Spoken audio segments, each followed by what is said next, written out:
Football মাঠে আমরা যে বলটি দেখি তার দাম বড়জোর কত হতে পারে? ২,০০০, ৫,০০০ নাকি খুব বেশি হলে ১০,০০০ টাকা?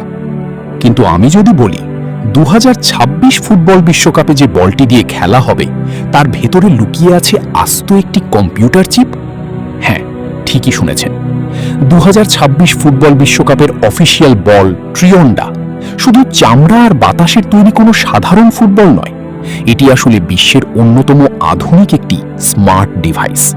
এই বলটি মাঠের নিখুঁত অফসাইড ধরে ফেলে, প্লেয়ারদের হ্যান্ডবল করা সেকেন্ডের মধ্যে ফাঁস করে দেয়, এমনকি গোল হলে সরাসরি মাঠের রেফারির হাতের স্মার্ট ওয়াচে মেসেজ পাঠায়। কিন্তু আপনি কি জানেন এই বলের ভেতরের প্রযুক্তি পরীক্ষা করতে ফুটবলকে পাঠানো হয়েছিল খোদ মহাশূন্যে? নাসায়ের ল্যাবরেটরিতে এই বল নিয়ে কি অদ্ভুত পরীক্ষা করা হয়েছিল, আর ক্রিশ্চিয়ানো রোনাল্ডোর একটি মিথ্যে দাবি কিভাবে ধরে ফেলেছিল এই বলের ভেতরের সেন্সর? আজকের ভিডিওতে আমরা উন্মোচন করব ফুটবল বিশ্বকাপের বলের এমন কিছু অবিশ্বাস্য ও গোপন খুঁটিনাটি যা ফুটবল প্রেমী হিসেবে আপনি জেনে অবাক হবেন। শুরু করা যাক জাদুকরী ফুটবলের গল্প।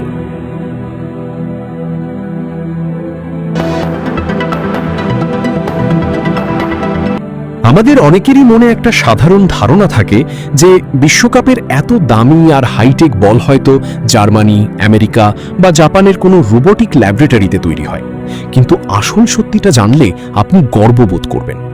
বিশ্বখ্যাত স্পোর্টস ব্র্যান্ড অ্যাডিডাস এই বলের মূল ডিজাইন এবং প্রযুক্তির উদ্ভাবন করলেও এই বলের সিংহভাগ তৈরি হয় আমাদের দক্ষিণ এশিয়ার প্রতিবেশী দেশ পাকিস্তানের শিয়ালকোটে এবং কিছু অংশ তৈরি হয় চীনে। শিয়ালকোটে তৈরি ফুটবল পুরো বিশ্বে তাদের নিখুঁত সেলাই, স্থায়িত্ব এবং প্রিমিয়াম কোয়ালিটির জন্য এক নামে পরিচিত। তার মানে বিশ্বের বাঘা বাঘা ফুটবলাররা যে বলটিতে লাথি মেরে বিশ্বজয় করবেন তা তৈরি হয়েছে আমাদের এই এশিয়াতেই। এবার আসা যাক এই বলের আসল জাদুতে। ২০২৬ বিশ্বকাপের বলটির নাম রাখা হয়েছে ট্রিয়ন্ডা। এটি দেখতে যেমন নান্দনিক, এর ভেতরের ইঞ্জিনিয়ারিং তার চেয়েও ১০ গুণ শক্তিশালী।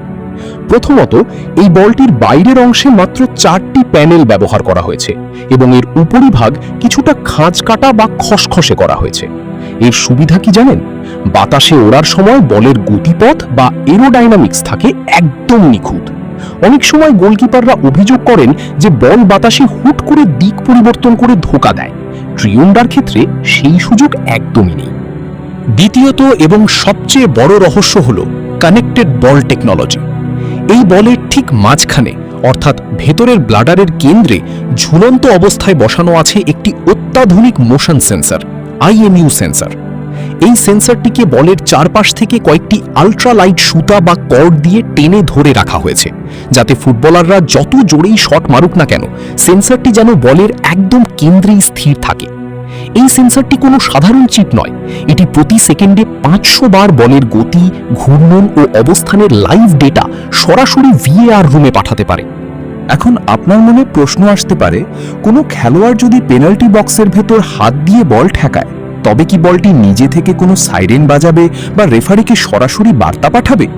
উত্তর হচ্ছে না, বলটি নিজে কোনো বিচারক নয়, সে শুধু একজন নিখুঁত তথ্যদাতা।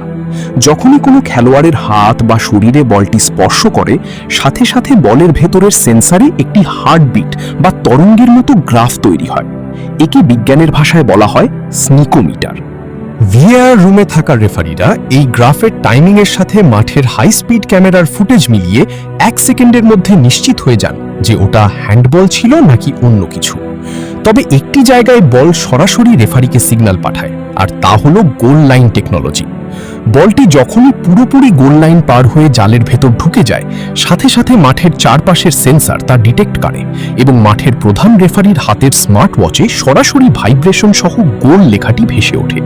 অর্থাৎ গোল লাইন ছাড়া বাকি সব ফাউল বা হ্যান্ডবলের তথ্য রেফারি পর্যন্ত পৌঁছায় VAR টিমের মাধ্যমে, বল থেকে সরাসরি নয়। এবার আপনাদের জানাবো এই প্রযুক্তির পেছনের সবচেয়ে রোমাঞ্চকর ইতিহাস। এই যে ২০২৬ সালের বলটিতে আমরা এত নিখুঁত প্রযুক্তি দেখছি, এর ভিত্তিপ্রস্তর স্থাপন হয়েছিল ২০২২ সালের কাতার বিশ্বকাপের বল আল রিহলার মাধ্যমে। আর এই বলটিকে পরীক্ষার জন্য পাঠানো হয়েছিল খোদ মহাশূন্যে। কাতার এয়ারওয়েজের সহায়তায় স্পেস এক্সের একটি রকেটে করে সেই বলটিকে পৃথিবীর বায়ুমণ্ডলের বাইরে মহাকর্ষহীন শূন্যতায় পাঠানো হয়েছিল। উদ্দেশ্য ছিল একটাই, রকেট উৎক্ষেপণের তীব্র কম্পন এবং মহাশূন্যের জিরো গ্র্যাভিটি বা চরম প্রতিকূল পরিবেশেও বলের ভেতরের 500 হার্টজের সেন্সরটি ঠিকঠাক কাজ করে কিনা তা পরীক্ষা করা। ফলাফল ছিল 100% সফল। মহাশূন্য থেকেও বলটি নিখুঁতভাবে ডেটা পাঠাতে পেরেছিল। শুধু তাই নয়, নাসার বিজ্ঞানীরা তাদের বিশেষ উইন্ড টানেল ল্যাবে এই বলের গতিবেগ পরীক্ষা করে একে ফুটবল ইতিহাসের সবচেয়ে দ্রুত গতির বল হিসেবে স্বীকৃতি দিয়েছিলেন। আর এই মহাকাশ গবেষণার সফল ফলাফল আমরা মাঠে সরাসরি দেখেছিলাম ক্রিশ্চিয়ানো রোনাল্ডোর সেই বিতর্কিত গোলের সময়।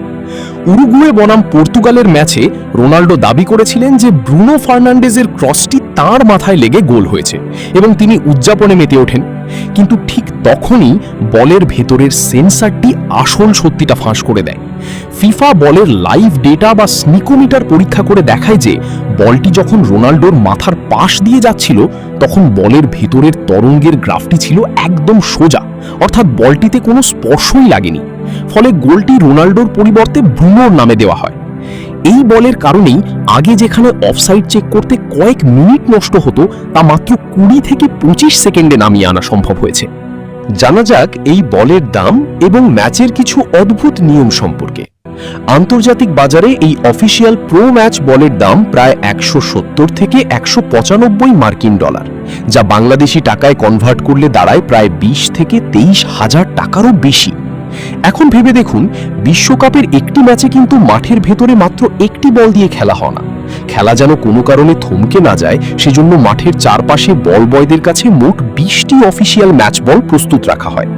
আর সবচেয়ে মজার ব্যাপার হলো, প্রতি ম্যাচের জন্য একদম সম্পূর্ণ নতুন 20টি বলের সেট ব্যবহার করা হয়। প্রতিটি বলের গায়ে বিশেষভাবে সেই ম্যাচের 2 দলের নাম, তারিখ এবং স্টেডিয়ামের নাম খোদাই করে প্রিন্ট করা থাকে। ম্যাচ শেষ হওয়ার পর এই ঐতিহাসিক বলগুলো আর কখনোই পরবর্তী কোনো ম্যাচে ব্যবহার করা হয় না। এগুলো ফিফার মিউজিয়ামে সংরক্ষিত হয় অথবা তারকা খেলোয়াড় ও স্পন্সরদের স্মৃতিচিহ্ন হিসেবে উপহার দেওয়া হয়। 2026 সালের ফিফার বিশ্বকাপ সবচেয়ে বড় আসর। এবার 48টি দেশ অংশ নিচ্ছে 104টি ম্যাচে। যুক্তরাষ্ট্র, মেক্সিকো ও কানাডার যৌথ আয়োজনে এই ম্যাচগুলোর জন্য 2080টি বল ব্যবহার করা হচ্ছে। বাংলাদেশি টাকায় এর মূল্য 4 কোটি 16 লক্ষ থেকে 4 কোটি 78 লক্ষ টাকা। কোটি কোটি টাকার এই আধুনিক ফুটবল, তার ভেতরের নাসা ও মহাকাশ গবেষণার প্রযুক্তি এবং ক্রিশ্চিয়ানো রোনাল্ডোর গোল বাতিলের এই অদ্ভুত সব গল্প জেনে আপনার কেমন লাগলো? আপনি কি মনে করেন ফুটবলে এত প্রযুক্তির ব্যবহার খেলার আসল সৌন্দর্য নষ্ট করছে, নাকি এটি রেফারিদের ভুল কমাতে দারুণ সাহায্য করছে? আপনার মূল্যবান মতামত নিচে কমেন্ট করে অবশ্যই আমাদের জানান। ভিডিওটি ভালো লাগলে একটি লাইক দিন এবং অন্য ফুটবল প্রেমী বন্ধুদের সাথে শেয়ার করুন। আর ফুটবল বিশ্বকাপের এমন সব রোমাঞ্চকর ও অজানা আপডেট নিয়মিত সবার আগে পেতে আমাদের চ্যানেলটি এখনই সাবস্ক্রাইব করে রাখুন। দেখা হবে পরবর্তী ভিডিওতে। ততক্ষণ সুস্থ থাকুন, ভালো থাকুন।